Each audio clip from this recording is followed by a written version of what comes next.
Hi, everyone. My name is Shidra Kadri, and my pronouns are she and they, and I'm really looking forward to talking about demystifying DEI. You might be wondering, what in the world are you talking about? First, I just want to acknowledge some of tech's toughest challenges, right? We have data privacy and who's collecting, managing, and storing our data. We think about cybersecurity, which is how we're protecting our data from unauthorized access. We're thinking a lot about algorithmic accountability, which for me seems really important, right? Because we know this kind of black box technology that gets built. We don't know how it gets built, but we do know that it touches our lives. And then, of course, we're thinking about deep fake content, which we have seen circulating in droves, especially in the last couple of weeks. Then there's the skills shortage, which is nothing new, but the gaps are growing wider and deeper and faster than we can seem to keep up. So you might be wondering, what does DEI have to do with this? First of all, DEI is just civil rights. It's thinking about who's in the room, who has power, and how we work together. But I do have a solution. It's pronouns. For those, especially the tech side of the house, who are rolling their eyes, yes, I do mean pronouns.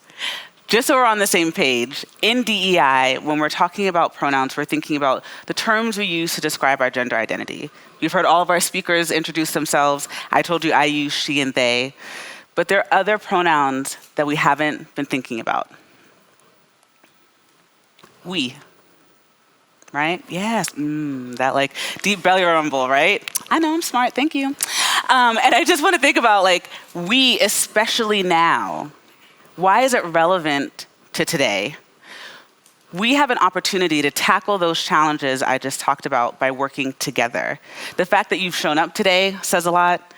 The fact that you're asking questions says a lot.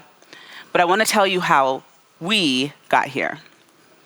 In 2020, many tech companies, some of you are in the room, were struggling trying to figure out a comprehensive response to the racial justice protests around the world. Their greater calls for justice and equity, and also keeping the focus on their central mission work.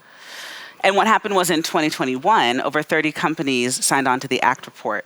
The Action to Catalyze Tech report was born of Una King's mind at Snap, dozens of companies, civil society leaders, and stakeholders. What does the ACT report do? It calls for data collection around workforce representation. It calls for collective action. People should take those recommendations in the report, apply them to their companies, and then share the learnings, the hardships, and the growth. It also calls for an accountability mechanism. And if you know me, I'm an Aries, I'm gonna keep you in line. And that is how we got the Tech Accountability Coalition. What is the coalition? We've essentially have member tech companies, many of you in the room. We have an advisory council made up of 9 key stakeholders who are part of the Meta ecosystem. And when I say Meta, it means that if DEI is civil rights work, that means it's not proprietary. It means no one company can solve DEI. It also means tech challenges around DEI can't just be solved by tech companies. And in fact, we need folks who are looking across the entire system to advise us. And that's our advisory council. And then, of course, we have key industry stakeholders, civil society leaders, government leaders, policy advisors who help us figure out how do we think about systemic change. The impact to date, what have we done? Well, we've had 3 working groups formed around product equity, pathways into tech and inclusive culture. We've worked to get clear alignment about what these companies want to do in those 3 areas and think about accountability year over year. This isn't about boiling the ocean. This isn't about one company winning. It's about aligning on the foundation upon which we can work together. I like to think about it like food. We're all going to make spaghetti for dinner. We're going to have the pot, the pasta, the salt, the oil. If you don't put oil in your water, I don't want to eat it. But you're going to make your own special sauce. Each company, you can still have your magic if we have the same foundation to do this work. And that's what we get to do through our working groups. And then we also have data collection. We've collected over 1 million pieces of data about the demographic representation of the US tech workforce. And you're going to hear more about that throughout our time in the convening this week. But I just want to acknowledge something. I keep saying we, right? The struggle is real. The politicization of our work is tangible. Some of us got letters this summer that said sit down. Some of us have had our teams reduced, budget reduced, told we can't talk about the work. I'm not here to try and pretend that the struggle is not real, but your struggle, my struggle, can actually be alleviated when it becomes our struggle. When we work together, which is not unprecedented in tech, we get amazing innovations. The USB, collective action. Linus, Firefox, any Firefox users?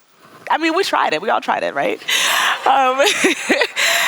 And we could get better. But I think about, too, like sports, right? The NBA All-Stars game. The best players from around the country are like, we want to win. And they learn to go beyond competition for a collective goal. The Olympics, another amazing example of what happens when you move beyond competition. So my call for you today is to remember that collaboration in big tech is not new. We can actually make progress together. We can solve some of those tough challenges by just moving beyond the fact that I have a problem or you have a problem. We have a problem that we can solve. What I want to leave you with is that demystifying DEI, understanding all of this, starts with you. Yes, another pronoun. But I want you to come back to the we part. And if you're unsure about how to navigate this, if you want help with the questions, if you want to know the brain trust you can tap into, I encourage you to reach out to us at techaccountabilitycoalition.org, because I want our pronouns to continue to shift and to grow, and for we to become the common way that we solve these challenges. Thank you.